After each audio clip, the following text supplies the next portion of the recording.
I've spoken a lot on this channel about EDC items lately, but I haven't actually told you what tech I'm carrying around with me on a day-to-day basis in pretty much a full year, so I think it's time to finally make that video. And as ever, this is split into the definitelys, the tech I take with me absolutely everywhere, and the maybes, which is the tech I take if I'm going to somewhere bigger like a city, or if I've got a longer day out or something like that. So let's dive right into it. Let's talk about phones first, and of course it's no surprise to anybody, but I've got the iPhone 16 Pro Max and I absolutely love this device.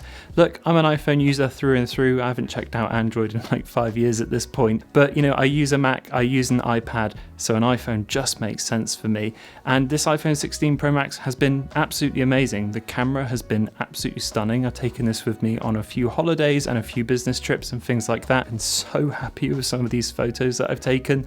And the video, of course, is second to none too. And the other things are great as well. The screen is nice and big. You know, I edit a lot of Instagram reels and I do all that on a phone, so having a nice big screen for that is just ideal. The screen is also the perfect way to show off this wonderful wallpaper. I'll link that below if you want to check it out too. And I also have to say that I have not used that camera control on the 16 Pro Max like at all. Sometimes I'll use it to open the camera if I remember it's even there, but the muscle memory is just so built into me to press the little camera button on the screen that I just use it that way. So for me, it's the camera, screen, and battery life, and the Apple ecosystem, which kind of just keeps me tied in here, which is why it would be very difficult to switch.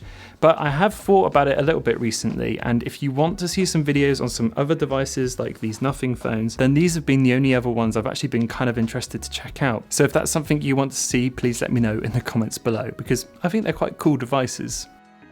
Moving on from there is my latest addition to my watch collection, which is slowly consuming my wallet and my entire life. This is a Nomos Club, but it's a Hodinkee special edition, and it came in 4 different colors and each was limited to 75 pieces. And it's got this wonderful open case back design. You can see all the movement and all that sort of things inside of it. But it's also got the date complication and this really wonderful blue sub-second style, which I think just looks fantastic. It really pops off the orange color away, and it also kind of matches my jacket quite nicely, which is obviously a big plus as well. However, I am kind of in the market now for my first ever, luxury piece, which is a ridiculous thing to even talk about, but I'll show you the contenders. I actually made like a full freeform thing about this, but I'm thinking about grabbing either a Cartier Santos in medium, a Speedy, a Rolex Explorer 36, a Tudor Black Bay 58, and I've also kind of been tempted by some Grand Seiko stuff as well, especially the Shunbun. But if you have any ideas of other ones I should look at, let me know in the comments below, because this is the sort of thing which is slowly taking over my life and algorithm at the moment. If you are wondering why I don't wear a smartwatch or something like that, first up, I'm a creator, so I get hundreds of notifications a day, which I just don't want on my wrist. I know you can switch that off,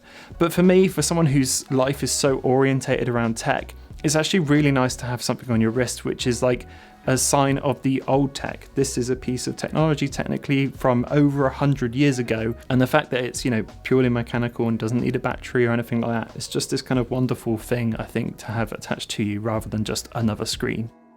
When it comes to wallets, I've got something new as well, and this is my new one. It's from Ridge, who make a bunch of wallets. I think they're in cahoots with MKBHD at the moment, but I'm a big fan of card-only holders, especially here in the UK. We don't use cash much, and in the past I've used this one from Herschel, which I quite liked, and then last year I moved on to this Carhartt one, which I was a big fan of as well.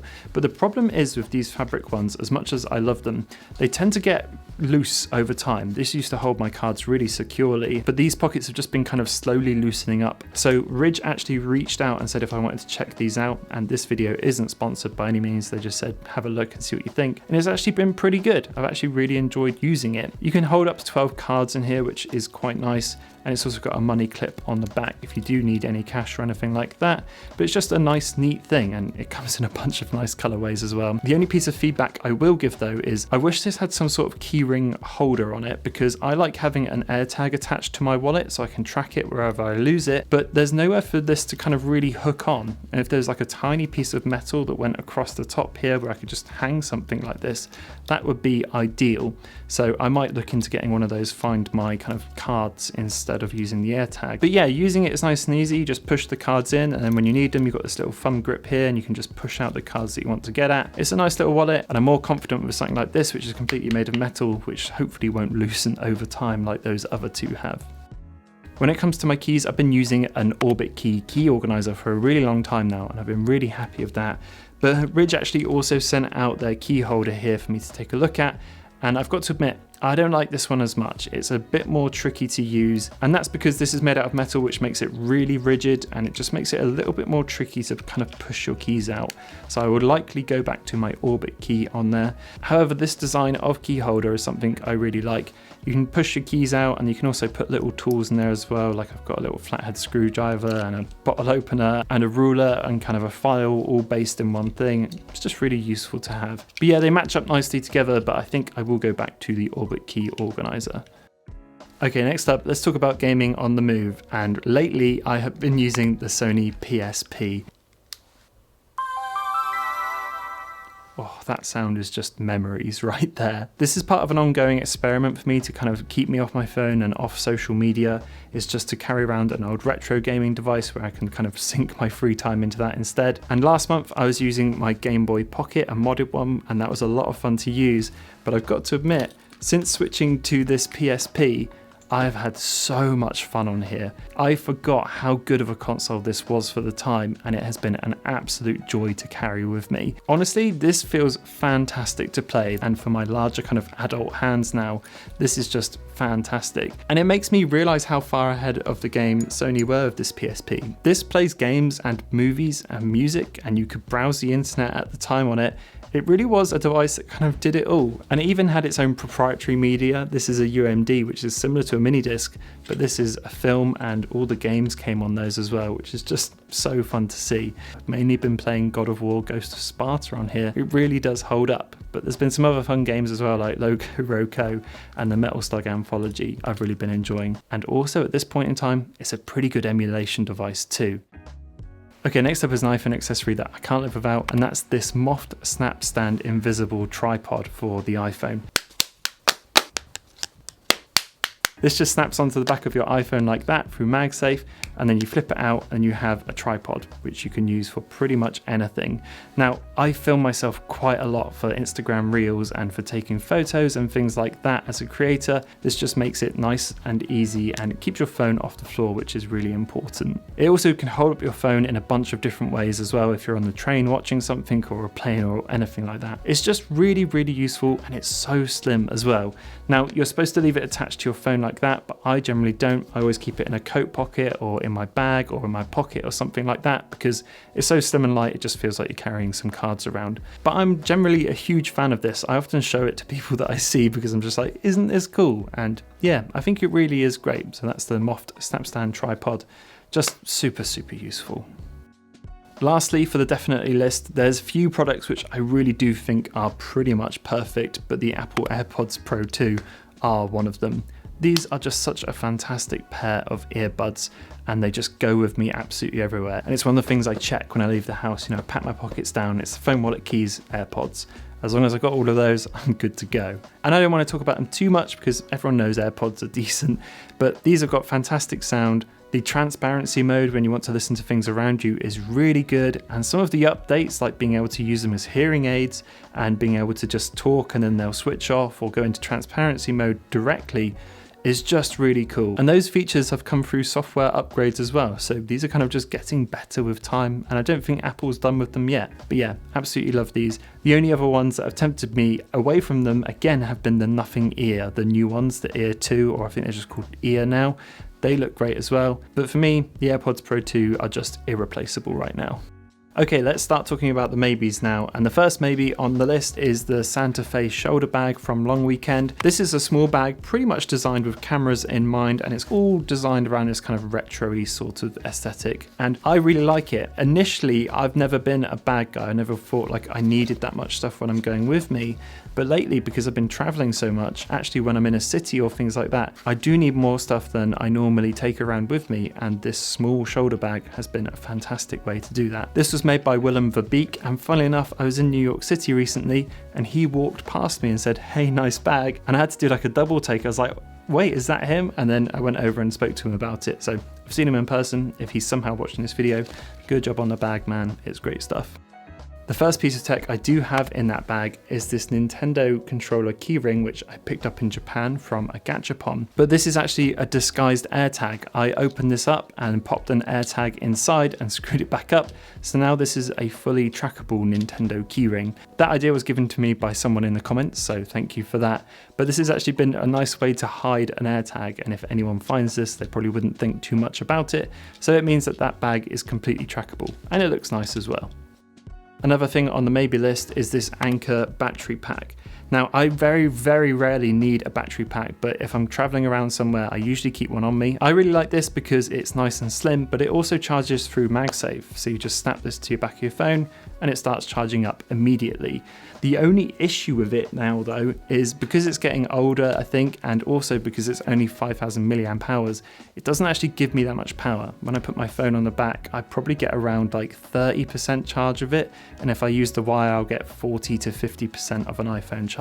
Now, generally speaking, my phone basically never ever runs out. There's been very, very few times where I've needed this, where I haven't had access to a power socket like overnight. But because it's USB-C, I can use it with any other electronic device as well that needs it, like a camera or something like that. It does also have this little stand so you can charge your phone and, you know, prop it up while you want to watch something. It might actually be time for me to look at an upgrade for this because it makes the phone really hot and this gets really hot and yeah, it doesn't deliver loads of power. However, I still really like it and it just slips into that little bag, no problem at all. Next up is a huge maybe for me because if you've watched this channel for a while, you know that I generally don't use a case on my iPhone, but this is an iPhone case and this is the official Apple Silicon one. And obviously they got me because of this wonderful color. I love how this looks, but to be honest, I don't ever use one because I'm very rarely in a situation where I feel like I'll drop my phone or anything like that. But if I do know that I'm going somewhere kind of more risky or somewhere where there's a good chance of me dropping it, then I'll slap this case on. Now, ironically, because I'm not used to having a case, when I hold it with one in, I actually feel like I got less of a grip on it and I feel a bit more clumsy with it. And Apple, we've got to do something about the pocket lint situation with these silicone cases. As much as I love it, when you put it into your pocket and then you take it out of your pocket, it just picks up all of the lint and dirt ever so quickly and it just makes it look a bit gross. You know, a quick wipe gets rid of it, but that's something I'd love to see disappear on the later iterations, but you know, who knows how on earth they could do that sort of thing. Next up is one of my favorite bits of tech that I picked up last year, and that's the DJI Osmo 3 Pocket. I absolutely love this camera and I really didn't think I would. I didn't think I needed it. I've got nice Sony cameras and I've got my iPhone for when I need to capture stuff like this, but it's actually been really fantastic. It's nice and steady, it catches really good quality video, which actually looks a little bit better than an iPhone. And the best thing about it as well is it's not an iPhone. So if I need to leave something somewhere and film myself or anything like that, I don't have this nervous worry that my phone will get stolen or anything like that. I can just pop the Osmo there, film everything that I need to, you know, pass it around to other people, ask them to film with it, and I don't have to worry at all. And I really like it for that. It's also kind of just perfectly designed for content.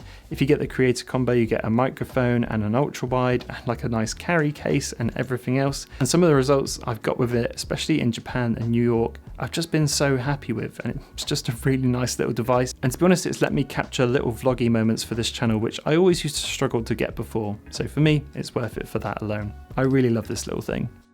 Okay, last thing on the maybes list is the Fujifilm X100-6. Now, I am having a real love-hate relationship with this camera. I took it with me to Japan and I got some really, really wonderful results, things that I'm so happy with. And the out-of-camera results from here are stunning too. Fuji colors are just great, there's no denying that. But there's things I struggle with. I think the autofocus is really slow. Yes, of course, it's never gonna match a Sony or something like that. But if you're trying to grab something kind of quickly, if you're walking past it, it doesn't always hit, which I find kind of frustrating. And the 35mm focal length I find on it relatively tricky to deal with. It's neither close nor kind of far away, and I often just end up zooming in with the digital zoom to kind of get like a more 50mm equivalent. Because the autofocus was kind of slow, you know, when I was away I was reaching for my phone more than I was for this because I could trust my phone to get the picture in the moment, where I wasn't so confident with this. So while there's loads of things I love about this camera, there's also an equal amount of things which I kind of don't like about it. Maybe I just need to spend more money and get a Leica Q3 or something like that. So there you have it. There's all of my tech everyday carry for 2025. I hope you enjoyed the video. If you did, pop a like. If you got any suggestions for things for me to check out, then let me know in the comments below, because I love to hear what you have to say. And as ever, I will see you all in the next one.